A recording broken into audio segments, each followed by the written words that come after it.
we're going to cover 5 isms that really just say one thing. The 5 isms are what you see on the board there. The one message that they essentially all say is save yourself. That's what binds them all together tonight. So what I want to do is go through them in the order you see them. I'm going to go pretty quickly. The ones at the beginning of that list, at the top of the list, I'm going to hit quicker, and when we get to the bottom, things are going to get longer. So hopefully it won't take too much time, because you're going to be getting kind of like, whoa, how long are we going to be here? But let's start with the first one you see. Existentialism. You've probably all heard of this term. I trust, even if you can't define it, you've certainly heard of it. One definition was given is that it examines mortal man's search for meaning in a meaningless universe. Oh, how hopeful, right? But this is an important insight into what existentialism is. It's one of the ways that, say, a nihilist, which is a pretty despairing philosophy, even more so, if you've reached the conclusion that you can't know anything for sure and life is at bottom meaningless, what's to stop you from just ending it all? Well, existentialism is one of the ways that someone has a bent towards nihilism or absurdism might, rescue themselves and live in an absurd or meaningless world, right? So it's sort of like I'll just say it. One person says it's not the question of what is the good life, as though it's something out there. It's what makes life good.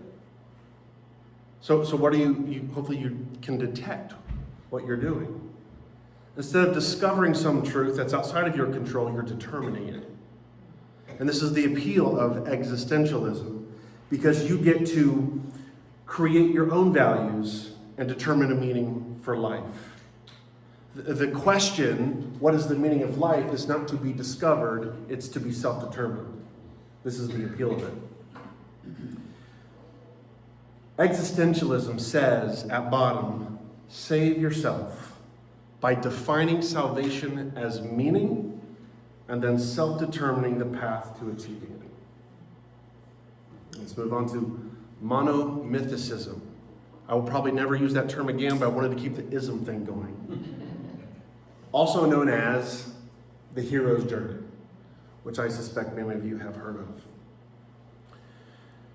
Some key figures, and the ideas here would be psychologist Carl Jung, Joseph Campbell, who's most attached to this term, and we'll talk about him a little bit, and a modern intellectual in the public space, Jordan Peterson.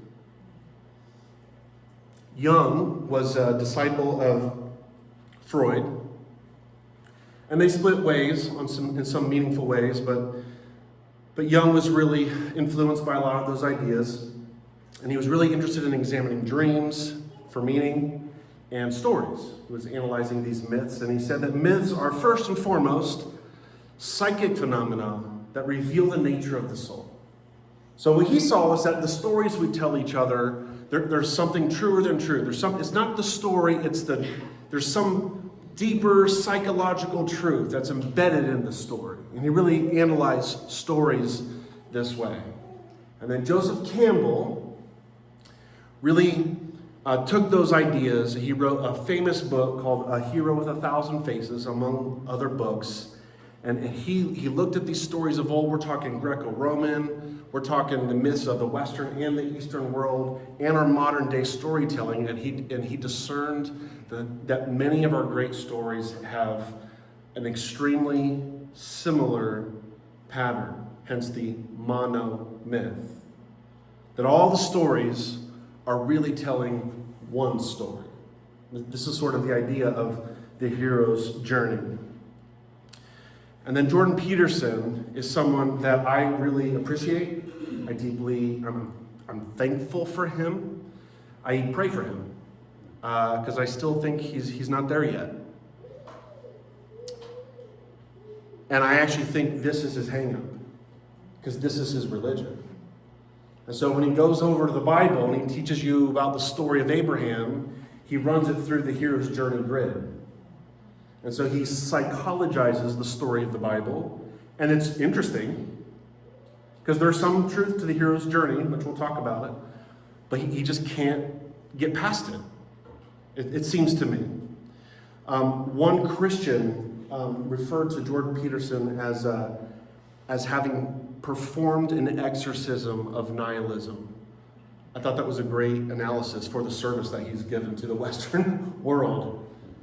Because what he's done is tell a lot of young men in particular, clean your room, take personal responsibility, make yourself a better man, get married, and be a gift to your community. That's a good message, a life-saving message for many people, and I'm thankful for it. But that's not the whole of the gospel. There's something really missing. So I teased this idea of memetics recently. Think of stories this way. This is really interesting to me. We know how genes get passed, right? Sexual reproduction is the way we pass our genes. Okay, stories would be not the genetic passing on, but the memetic, the way we pass along ideas. It is how we get ourselves into the next generation. Not our physical genes, but our beliefs, our worldview, things of the sort. So stories certainly have a power. Propositions are long forgotten, but stories endure. That's why all these years later, we can still tell stories that are literally thousands of years old. Right? And when you read those stories, you're accessing your ancestors of sorts and the ideas that they have. It really is an incredible phenomenon. So I want to go through this really quick. If you just do an image search of the hero's journey, you'll see something similar. You'll see tons of versions of this, which some of them have only 6 or 7 key ideas. Some of them have 12, some of them have 17. This has a few more than that. But it's a cycle that's repeated in many of our great stories of old and of today. And perhaps one of the best examples of the hero's journey is Star Wars. In fact, so I have this working theory. Now, many of you know this. I used to be a huge Star Wars nerd, like bordering on obsession. And I've grown up a little bit since then. And part of that process was analyzing, where did that come from? Why did I love Star Wars so much? And I concluded that it was 3 things. Number 1, lightsabers are awesome. I kid you not. I was in high school, and I got a colored broomstick. I'm too grown up for this, guys. And I memorized certain battle sequences. Like, when he's in the cave, I can tell you exactly what he does. Defend, attack, go down, up. Like, I know how it goes, because lightsabers are awesome. Okay?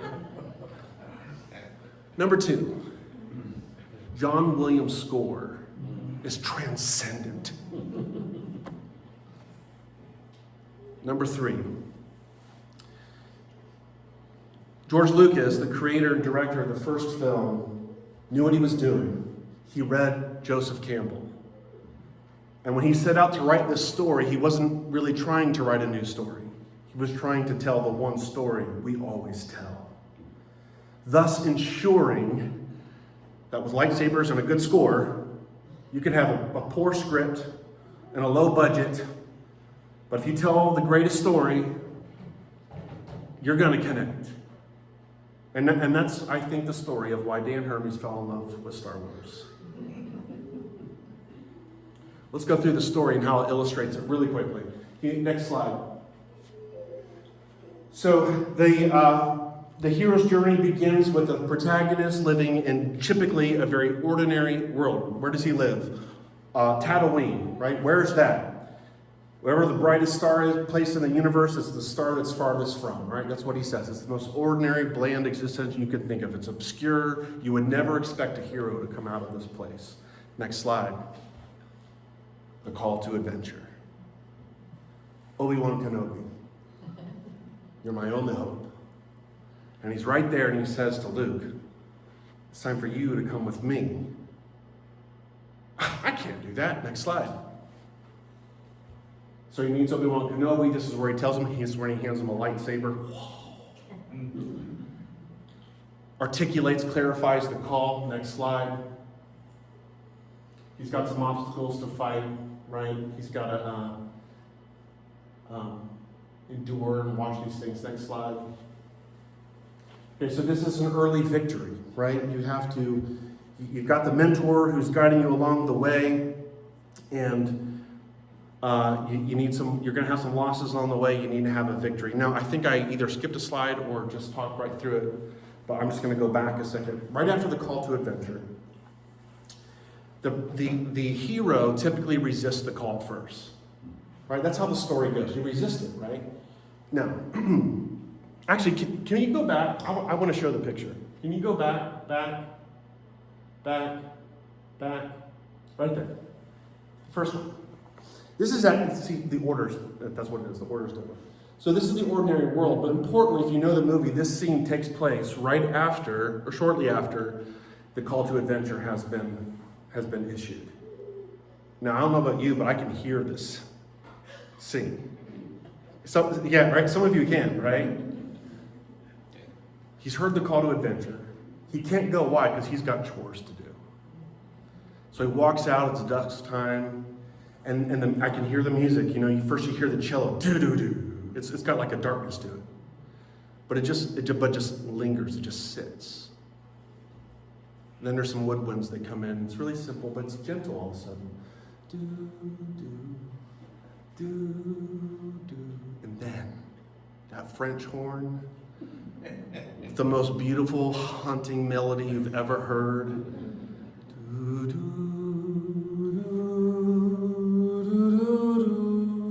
do. It goes on, and then the London Symphony Orchestra comes behind Luke Skywalker as he gazes off there, and you just feel every desire you've ever felt, every longing, every disappointment. You just feel it. And he's resisting it. There's something about him that knows he's got to go, but he's got chores to do. Okay, now let's go back forward. Call to adventure, meeting the mentor. Go ahead, forward. Obstacles, crossing a threshold, next. Okay. You had a victory, but you got to go deeper, right? So now he's got to go into the cave. And what he's going to find, next slide, is this right here. And if you know how the movie goes, the shadow self, when he defeats this phantom, remember, and the shield comes off Darth Vader's face, and what does he see? His own face. All right, so he has this moment of he's staring into the darkness and realizing that darkness isn't me. Okay, next. So yeah, you can't see because of the lighting very well, but he loses his arm. I mean, heroes, there's got to be some consequences. That's why the new Star Wars movies aren't any good. So after he suffers a defeat here, next scene. So the concept of the boon, all right? So this is after he's lost his arm. You see the prosthetic there. The boon is the idea of a blessing or a gift. So the reason that this moment occurs in the story of Star Wars is because Luke Skywalker had the fortitude to resist the call to power. Darth Vader offers him limitless power. We can rule the galaxy as father and son. He's one-armed at this point. What are his options? He chooses death instead. But he gets a second chance. He's rescued, and this is sort of, okay, now he's got more work to do. His story is not over. Next. So this is the battle he had just won. Next. Okay, apotheosis, this is sort of like he's on the rise, okay? He's coming of age. He's becoming the hero. There's some interesting imagery going on in Return of the Jedi. He shows up wearing all black because there's this sense in which you don't know, what if that offer from his father, his dark father, Darth Vader, has woven itself into his psychology, and he is turning to the dark side. Right? So you sort of start the movie wondering if there's a certain darkness brewing in him. Next. So he gets himself in a pickle, and he needs others around him to help him. He can't save himself. Next story. Next slide. And then here in this moment, this is his final battle. That's his father there. He gives in to anger. He gives in to all the dark side emotions, and it gives him the upper hand. He succeeds. And you know how this goes. This is like, in some sense, this is him in the abyss. This is his defining moment. Next. This is where, so if you know how the story goes, what happens in between what you just saw and what you see here is, after he gets the upper hand, he decides in that moment, I'm going down the wrong path. He tosses his lightsaber away and says, I'm a Jedi like my father before me. The Emperor comes in and says, then you will be destroyed. And this is what he's going through. He's chosen death a second time. And you know the story goes, his father in that moment is redeemed just by seeing the faith that his son had in him, which was unmerited. Saves his son. Next. All right, that's the moment there. Next. And then his father and son, they have a moment of reconciliation. Next. And now finally, his father can, go back into the living force or something like that. And Luke Skywalker has won, and he's now what's called the boon giver. Okay, that's enough. That's all the slides. Right. He's gone through the cycle. He responded to the call to adventure, even though there was some resistance.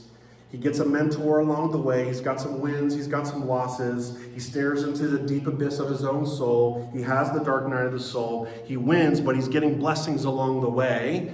And now that he's got the boon, he has to return to his people, to his community, incorporation, that's the idea, and give that blessing to those people. In this case, it'd be the Rebel Alliance, all right?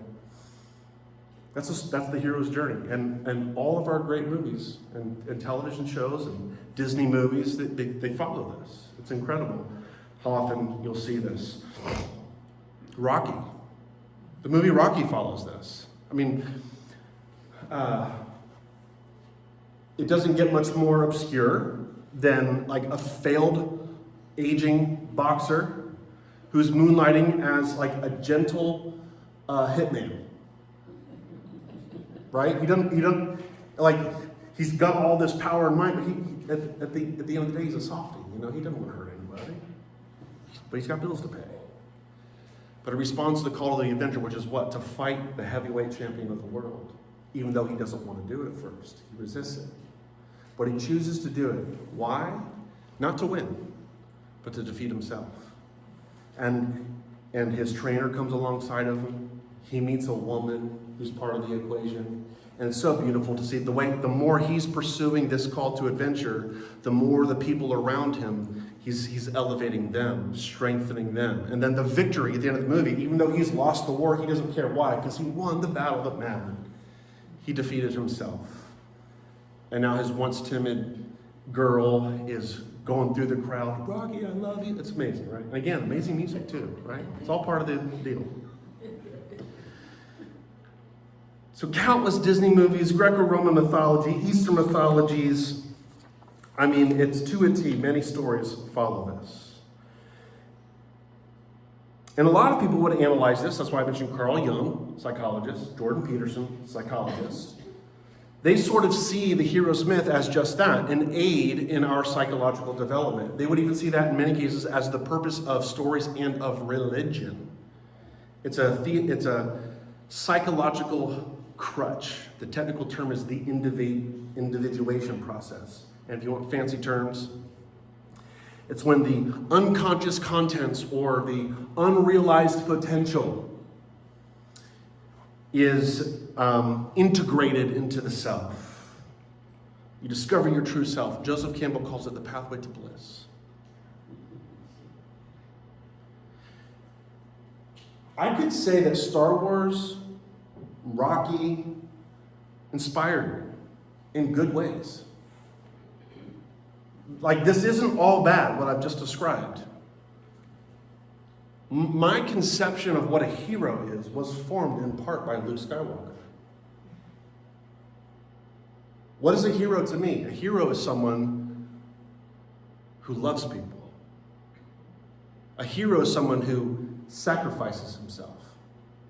A hero is someone who disciplines himself. I'd say that's pretty good principles, pretty good pattern. Rocky inspires me to be a better man.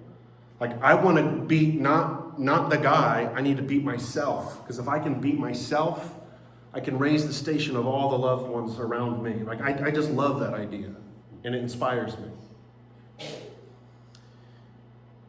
And yet, there's something dangerous about this. Because there's so much appeal in that story, is we run the risk of making that the ultimate story. Dragon mythology goes into this, right? It's in a lot of stories. What is the dragon? It's the monster standing between you and the treasure, right? So if you want the treasure, you got to slay the dragon. Or Ben, go to work, right? The hero's journey at the end of the day says something like this. Again, save yourself by answering the call to adventure and becoming a boon giver. That's blessing giver. When you do this, when you learn to be the best version of you, have you heard that phrase before? Be your best self. If you can do that, you will not only be blessed, you will be a blessing. Now let's get into syncretism and perennialism at the same time. Now, comparative religionists and the adherents of these would take exception with my putting them together, but I'm gonna put them together because they're so similar. And the irony is not lost on me here, that what I'm doing is using their idea against them. What syncretism and perennialism do is say, all roads, they go to the same place.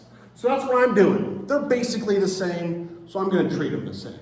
Okay, so I'm gonna reverse Uno them here and use that idea and just kind of cover them both together. I'm not gonna worry about the distinctives, but I can, at a high level, kind of tell you what these are about. The idea here is pretty common to illustrate both of them, that individual roads or religions are different, but they're like paths up a mountain. Right? There's many ways up a mountain, but you're all going to the same place. This would be the idea behind syncretism or perennialism. And so specific religions really amount to which view do you want on the way? What's your favorite flavor? That kind of a thing. What resonates with you? We're all going to the same place.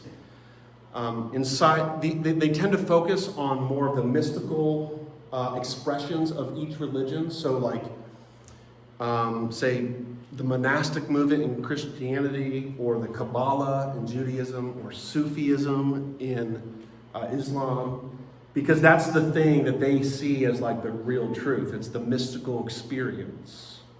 So they have more of a focus on the contemplative disciplines and things of that sort. And a lot of these ideas manifest in Christianity under the guise of things like contemplative prayer and things of the sort.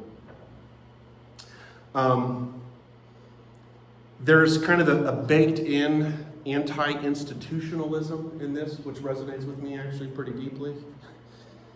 They want to make a distinction between the institution of that religion and the more individuated contemplative forms.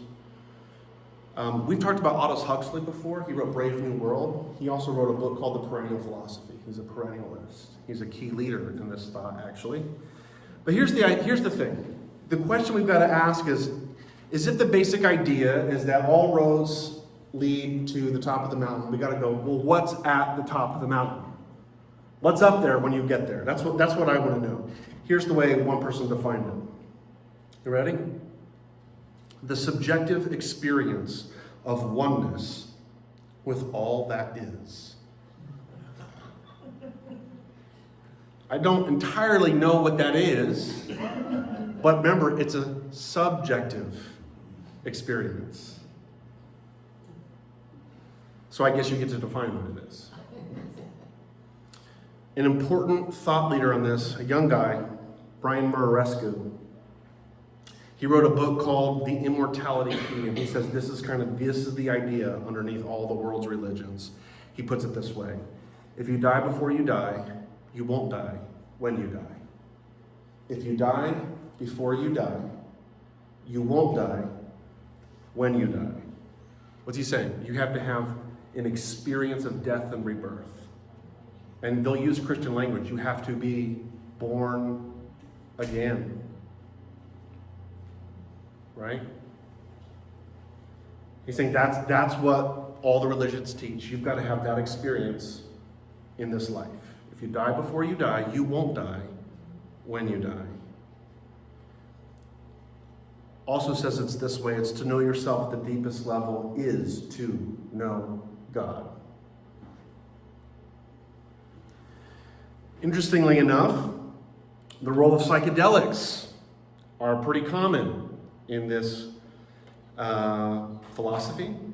I mentioned Aldous Huxley as the writer of Brave New World and of the Perennial Philosophy. He also wrote a book called The Doors of Perception, which is all about opening up your mind through the use of psychedelics. He wrote this in like the 30s, long time ago. And in Brave New World, the futuristic thing, they're all high on a drug called soma. Like that's part of his vision for the future there. But we have people really mainstreaming the use of psychedelics. I mean, it's very common. We've got Johns Hopkins University performing like a years-long study now, MAPS I think it's called, where they're using psilocybin mushrooms and things. And like, we're going to experience legalized, prescribed use of psychedelics, and I think in the very near future. Like it's that common. And part of that is because it can be clinically proven that they help people with certain conditions. People with PTSD, soldiers and things of the sort, like there's therapeutic use for it. And the evidence seems to be pointing pretty strongly in that direction. So it'll be really interesting once we become a Brave New World, I guess. But at the end of the day, perennialism says, save yourself by knowing yourself. Ascend the divine mountain through mystical experience.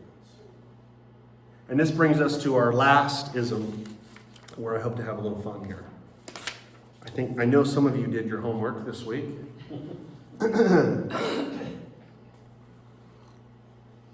Hopefully you can forgive me.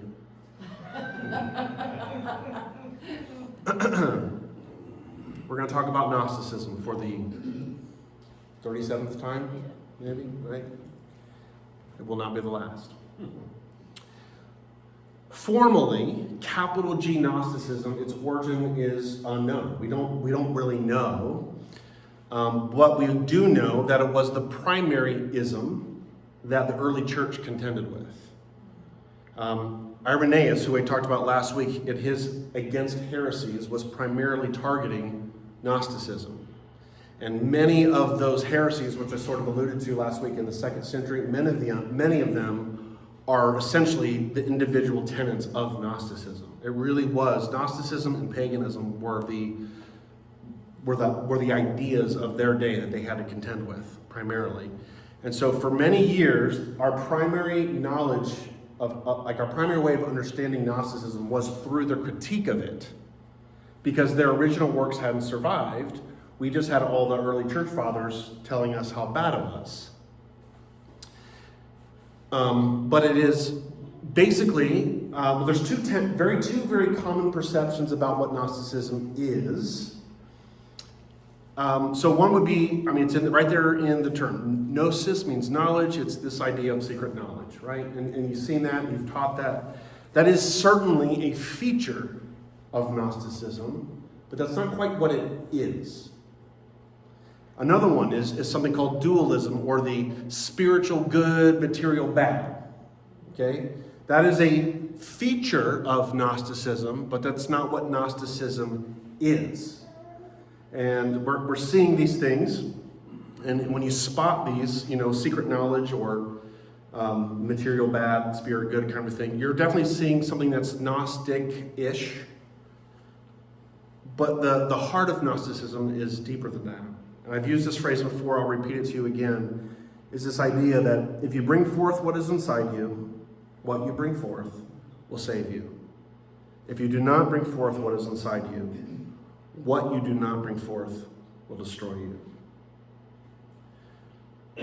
I mentioned that for many years, our primary understanding of this ancient heresy was through its critics, Christian critics.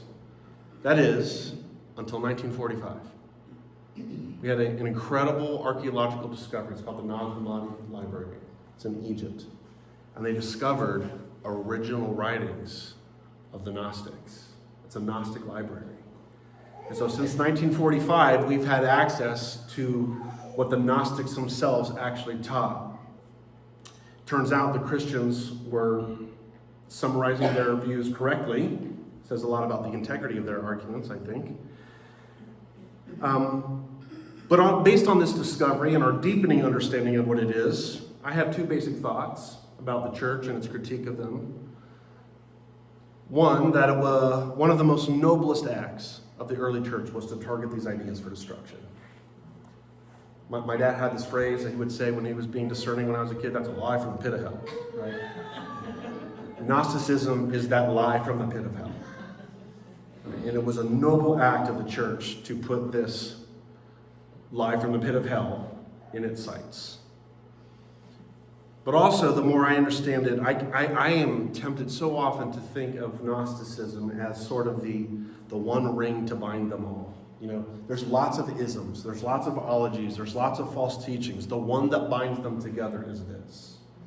It seems to me it is nothing less than a battle between light and dark. Yeah, it is a clear subversion of Christianity. It actually attempts to make the good guys the bad guys and the bad guys the good guys. If you know anything about the history of spiritual warfare that's developed through the Bible, you can sort of see the devil's playbook is essentially not to come up with anything new, right? It's to use God's playbook and tell you that what's light is dark, what's dark is light, what's up, that's what he does. It's a point-by-point rebuttal. Let me summarize some of the key ideas. So here's where, this is why I told you to watch the movies, and I'm going to talk a little bit about them here in just a minute, but if I just loaded these, I've already given you a bunch of terms tonight. If I just went through all of these, you'd be like, whoa.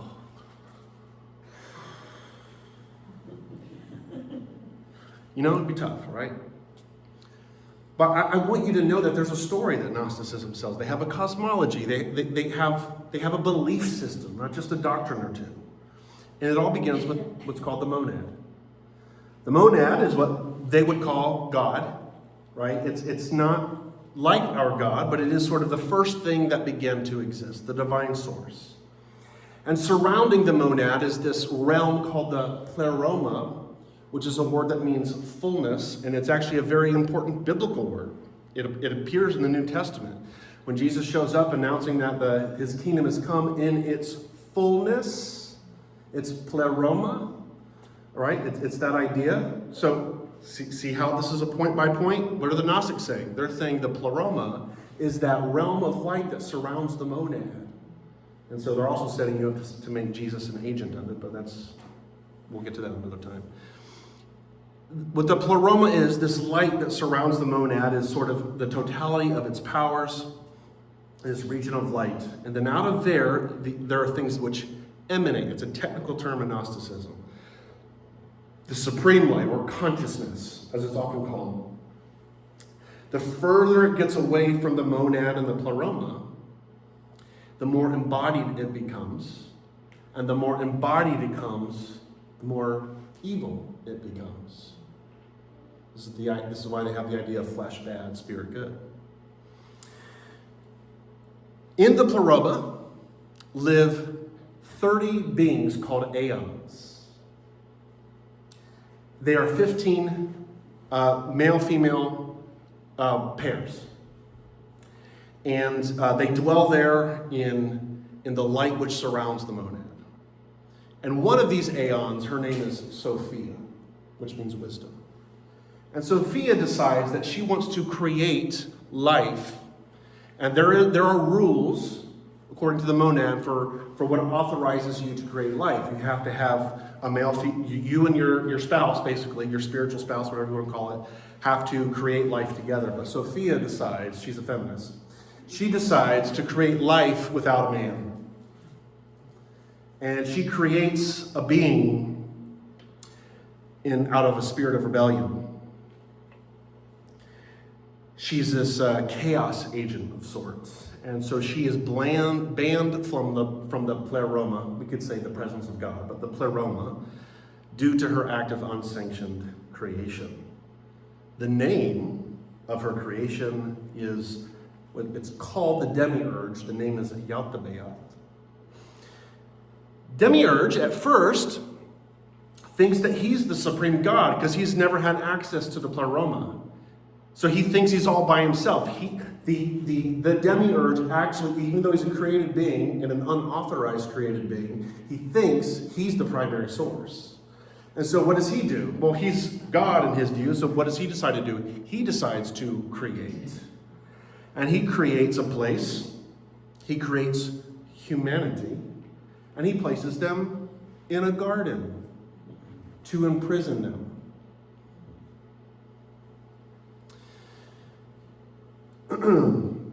He is, in fact, Yaldabaoth means craftsman or architect.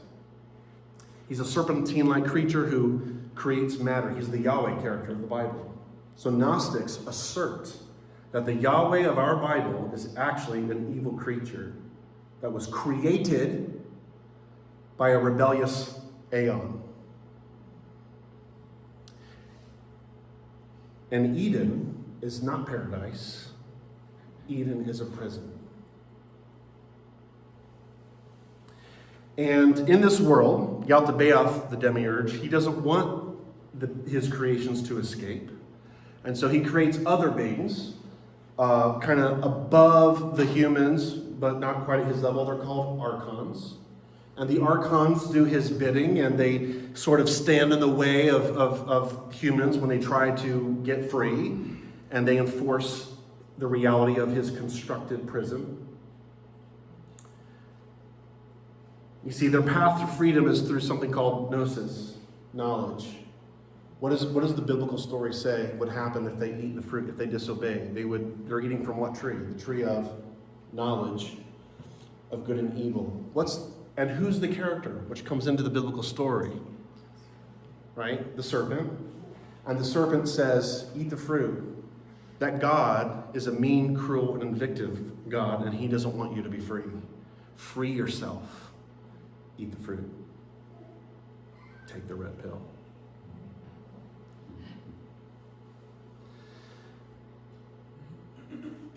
The archons are these created minions of the demiurge. They stand in the way of humanity in their attempts to free themselves through knowledge. Humanity then, of course, are slaves of Yaldabaoth. But, and here's the hope in Gnosticism, they do contain within themselves what's called a divine spark. It's that little thing in them, that's that little emanation from the divine, all the way from the monad, through the pleroma, through Sophia, through the demiurge, and now in them. It's that little thing they have in them that's their lifeline back to the source. And so now, salvation is to take the advice of what we would call the serpent, eat the fruit through getting the forbidden knowledge that the demiurge doesn't want you to have. You can eventually, find your way back to the source, right? And how are you and what are you doing in the process? You're shedding the material world. And a lot of times, again, this is going to be accomplished through mystical experiences, but eating the fruit is the first step. So Gnosticism, in a nutshell, says, save yourself by recognizing that the divine spark is already within you and escape the matrix through self-discovery. Resist the material world and enter the light or higher states of consciousness. Now, this story that I just told you is everywhere. That's why I asked you to watch one of those movies I mentioned, and I'm going to just show you a couple of the connections. Hopefully you've made some of them already. So the way a Gnostic repackaged story typically will begin, there's an arc to it, is first you have a deeply flawed world. And it's often prison-like. Okay, but it looks like a paradise to those who live there. So most of the people think they live in a paradise when actually they live in a prison. Okay? So in the Matrix, that's fairly obvious. The Matrix is this thing where all the people who live in it, most of them, don't realize they live in a prison. They're going to parties, they're eating food, they're living life. They believe what they want to believe, according to Morpheus, right? Just whatever you want to do. You do you, I guess. But they have no idea that they're actually prisoners. In the Truman Show, it's Sea Haven. And even think about what that city is called. Haven sounds a lot like heaven, right? But also what's around it. The sea, often a symbol of chaos, right? Just sort of the dwelling place of the serpent rebel, typically. Tiamat, all those ideas, right? And the source is outside, and Truman, he's got to get off that somehow, right? But he can't because he has this fear of the sea, oddly enough. So, but everything around him, like, there's no crime that happens in Sea Haven. Everybody gets along. It's a picture-perfect world. Good afternoon, good evening, and good night. You know, it's just a sweet little fun, perfect world, right? Who would want to escape that? It's also the Lego movie. Have you seen the Lego movie? Chris Pratt is like the character. Okay, these people that live in the Lego city, their theme song is this: everything is awesome. But it's not. They actually live in a city that's the construct of an evil overlord. There's literally even a scene where there's this person who lives in this land who's driving his car and he goes, "Nothing bad ever happens to me." It's literally part of the text of the movie. They live in a prison, but they think it's paradise. Okay, so a lot of these Gnostic stories, they begin that way. Of course, biblically, Eden is the ideal, but in Gnosticism, that's all a lie. Sin is the problem. Sin is not the problem. Ignorance is, according to Gnosticism. And so, and then a lot of times, early in the stories, you get to know the creator of the world. What's he doing? He's trying to control everyone inside it. So in the Matrix, it's the AI overlords. In the Truman Show, it's Christoph. You know, Truman even asks him at one point, "Who are you?" And he says, "I'm the creator of a television show." Right? He's the demiurge. He's the architect of a prison that everyone is acting like is paradise. And the demiurge has archons, would be the Gnostic term, but in the Matrix they're called agents. Smith is an archon. In the Truman Show, it's all of his friends and family who are actors, whose job it is to interfere every time Truman gets a little bit of hope. Every time he has an idea that he wants to try to get away, what do? They're not loyal to Truman, they're loyal to the demiurge. They are employed by him, and their job is to make sure that Truman never escapes the world that he's created. And then third, there's typically a redeemer figure who shows everyone how to break free. Our hero. Truman, Neo. And he will go on a journey. He will need some guides along the way. There's a lot of hero's journey stuff going on here as well.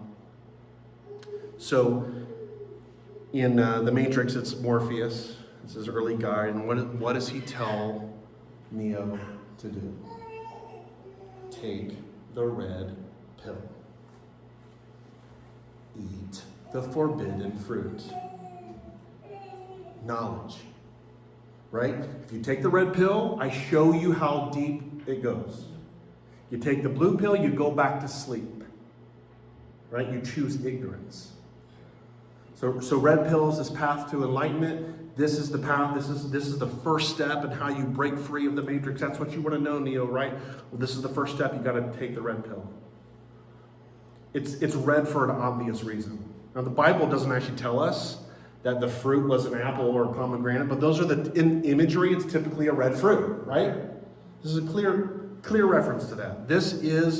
Morpheus is not a John the Baptist figure, as people want to say. He's the serpent. He's saying, eat the fruit.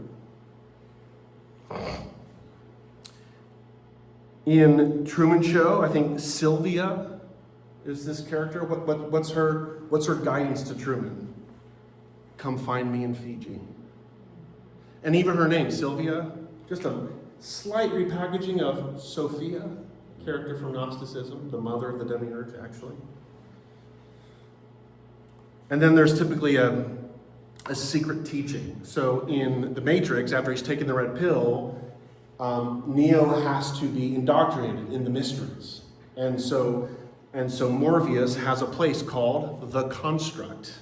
It's a privileged place. It's not the Matrix, but it's a place between here and there that will teach you what you need to know when you go back in and do what you need to do to escape the Matrix. So it's like after you've been initiated by taking the red pill, this is the next step. You get secret knowledge. You're on the path now. But in a nutshell, I really think that this isn't my sentence. Whoever came up with it, I think nailed it. I repeat it again. If you bring forth what is inside you, divine spark, that one little bit of you that connects you to the divine, right? If you bring forth what is inside you, what you bring forth will save you. If you do not bring forth what is inside you, because what is that thing inside you? That one little connection to the divine. So if you don't bring it out, it will destroy you. Now, the red pill phenomenon in our world today, it's a common motif for a reason, because there's actually something very resonant in this story, isn't there? Can we be honest? When we think about our world, doesn't it feel like a prison? That there are architects and overlords and people who are imprisoning us and trying to tell us it's a paradise? You'll own nothing and be happy? What is that? That's the Matrix. Right? That's Sea Haven. Right? So there is something about the story that's really appealing. And maybe even has a direct application to some of the elements of our life. But hopefully, by understanding the technical terms behind the demiurge and all this stuff, you can see how it's a clever but dangerous repackaging of the Christian story.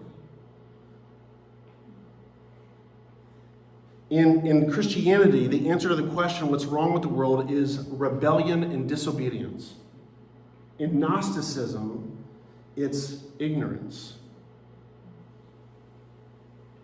Now, as Christians, we believe in the role of knowledge. Jesus himself said the truth shall set you free. Right? We believe in the role of it. It's important, it's an aspect of it, but the real problem that needs addressed is our rebellion. We are responsible. What Gnosticism does is it shifts the blame outside of the self. The world's not broken and messed up because we chose this. It's that way because of the people with power are imprisoning us.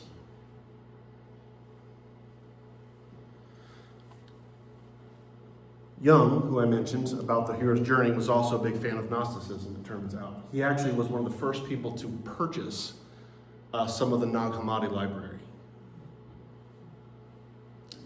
He would call this the union of the conscious with the unconscious self, individuation.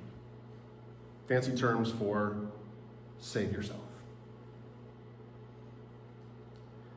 Existentialism, which we talked about briefly, says save yourself by defining salvation as meaning and then self-determining a path to achieving it.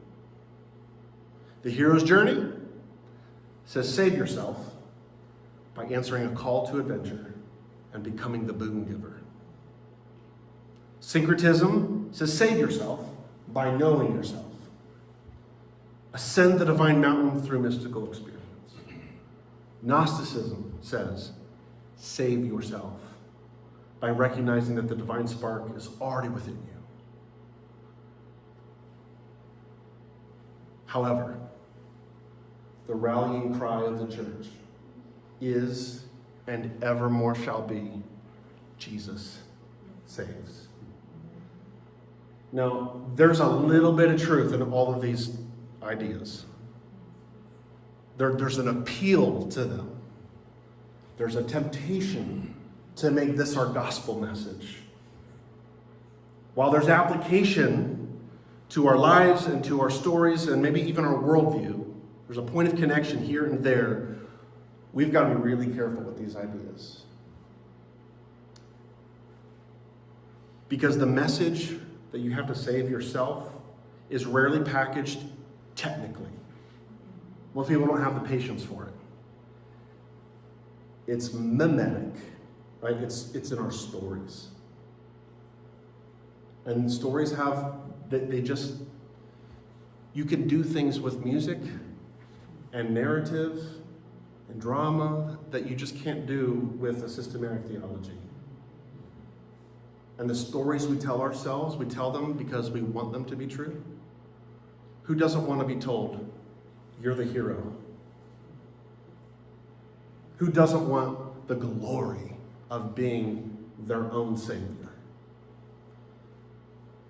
So I hope this was helpful because I want you to know and be equipped to see just how prevalent these ideas are. They are everywhere you turn, and they are even within the church. I'm going to shut up now, say a quick prayer, and hopefully I was short enough that if you have any questions or comments, we have time for that tonight.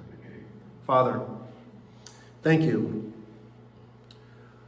for saving us. I don't know how you are so patient. I just don't understand it. You are a God of mercy far beyond my own. So Father, I pray that as we wait for you to make all things right, all things new, that you would equip us to be careful, to be wise and discerning, but also full of love and zeal for the good things of God, and to tell the world the truth that Jesus saves. It's in his name we pray. Amen.